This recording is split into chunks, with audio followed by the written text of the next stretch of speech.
Hey everybody, welcome to our, would you say this is our official second vlog? Post show? Our first post-show vlog? Our first post show, second vlog. Totally. Yeah, so first post-show, second vlog, and this, we're talking about our October show, Finding a Way. Yeah, recapping what you just saw. Hopefully you saw on October 1st at 5:30 p.m. Central on Midcoast Sports Network. The first run of our October show of Midcoast Sports Magazine. We had 3 stories about finding a way. That was our theme for the month. And Jacob Peterman. Jody Norsta did a wonderful job on this story. And now we all know how great Arby's is. They let him ring a bell. That's it's so funny because, you know, it has become kind of a thing when you're leaving the hospital, you want to ring a bell, you want to let people know that your treatment's over and, Yep. and that you're ready to move on with your life. And this place didn't have a bell, so we had to go ring a bell at Arby's. That's right. You get a roast beef sandwich and you ring a bell. What more could you ask for? I think Mike Hendrickson would be very happy about that. Yes, don't our you? good friend Mike Hendrickson, Arby's, they have the meats. That's a name drop right there. So if you're watching this, let us know that you're watching this. Yes. We can't officially endorse Arby's, but we have had Arby's many a time I on like our road Arby's. trips. I That's like right. Arby's as well. That's right. So Jacob Peterman, he's doing well. This is a story we'll continue to follow. Absolutely. And Jody did an amazing job on this. We traveled to the Twin Cities to get video of Jacob with his prosthetic. And I just see so many good things coming from him in the future. So Remarkable to see a kid at that age have such a positive attitude about this. You know, you see most adults who sometimes have worse attitudes when they're faced with such dire circumstances. But he was very nonchalant. That's kind of what surprised me when I first saw it, was just how nonchalant he was and how, you know, eventually positive he was. He took it like it was no big deal, even though I'm sure at the time it was incredibly scary. well, and the one bite in there of the story that he said, I get to live.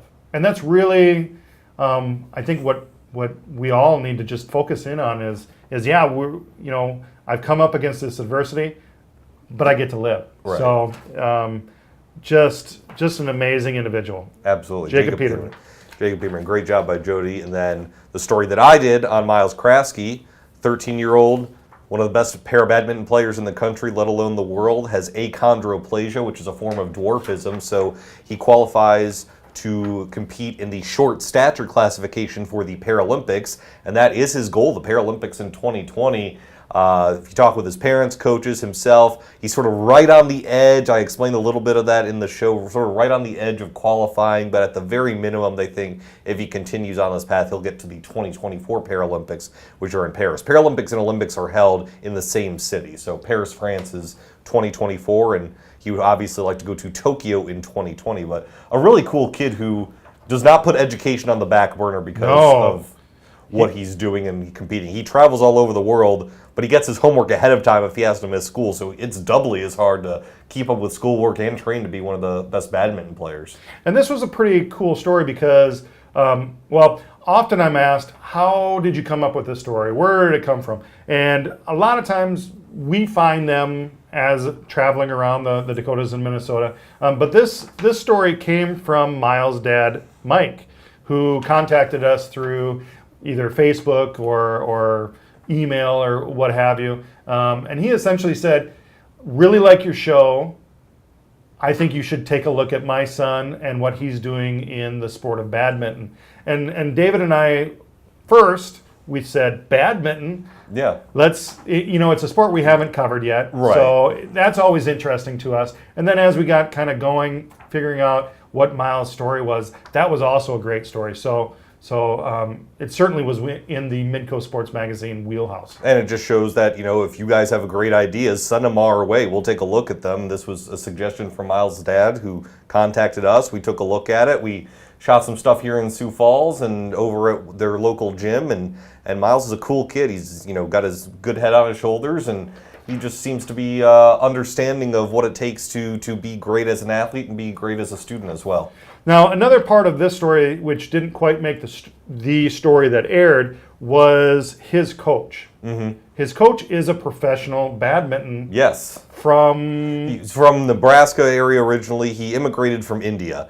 And when he was in a position to change jobs, professionally. He actually works at the USD campus in Sioux Falls here in the nursing program, and it just so happened that before he moved, Miles and his dad would travel down to Nebraska to work with him because he's one of the best badminton coaches in the country.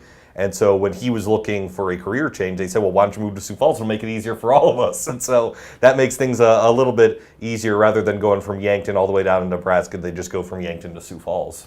And the coach the coach told us off camera, we were talking how badminton in the States is essentially looked on as kind of a backyard sport. Right. But it is very serious within Europe and Asia specifically. Europe and Asia, and then the Paralympics as well. I mean, it is a sport that's taken very seriously. Yeah, and he was talking about how, back in India when he was growing up, he was one of the best badminton players in the world, and they view that sport in the way that we as Americans could probably view football and basketball and baseball as some of the major sports, badminton being one of them in India. So coming over here, working with Miles, he said that Miles is already, competing and training at a level of most professionals in Europe and Asia, which is pretty remarkable for a kid who's just 13 years old right now. So Miles Kraske, very cool story.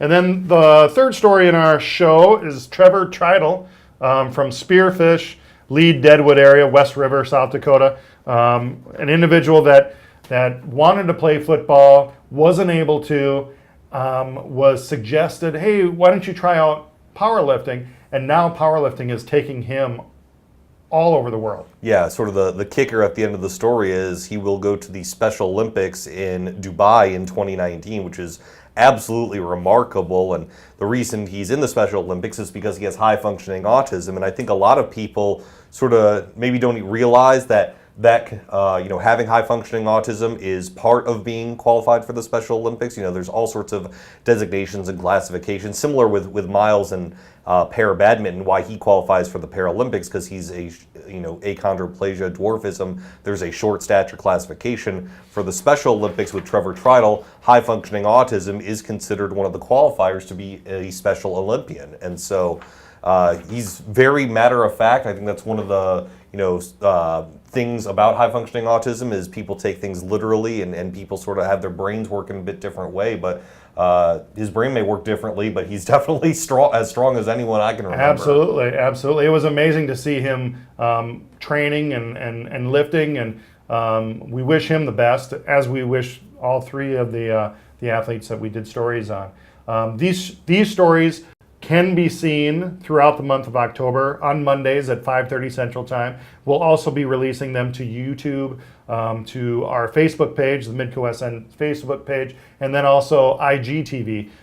So please go ahead and follow all of Midco SN's social media platforms. You'll be able to see these stories. Pass them on to your friends. If you like the story and you think your friends will like them, please pass them on. They're athletes and individuals from our backyard, from the Dakotas, North Dakota and South Dakota and Minnesota, that have great stories to be told and to be shared. Absolutely, and we get lots of shares on Facebook and obviously Instagram TV, which is one of the newer platforms that we utilize, and obviously on our TV channel as well, as you mentioned, 5:30 every Monday throughout the month of October on Midco Sports Network. But yeah, when people share it, it takes off. It's kind of like a butterfly effect where one person shares it, then 10 people, 100 people share it, and so we love getting all those views on our social media platforms. Well, and I love seeing that these athletes, their story is getting shared and viewed. So I think that's the major thing is that their stories are being seen and shared throughout our region. And we couldn't do this without our sponsors, Shields and Sanford Health. And we just appreciate all that they've done to help us to continue sharing the stories that we do. Absolutely. So that's going to wrap up our post show for October. As a preview for November, our theme for the November show, Dynasties. Just think about that for a little bit. We're going to have 3 stories about dynasties in the month of November. So we will be back with a pre-show vlog right before the November episode debuts next month. So looking forward to that one.